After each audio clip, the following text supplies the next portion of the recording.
ভেড়া বা বকরি হলে 1 বছর বয়স কমের পক্ষে, কথা বুঝতেছেন নাকি? গরু হলে কমের পক্ষে 2 বছর বয়স, উট হলে 6 বছর বয়স।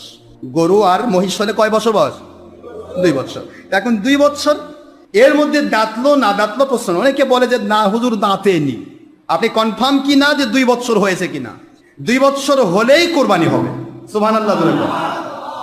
মানুষ মিথ্যে কথা বলে, যার কারণে আমরা দাঁতার কথা বলি। দাঁতলে আর এটার মধ্যে ভেজাল থাকে না, কারণ 2 বছর আগে কোনো গরু বকরি দাঁতবেই না।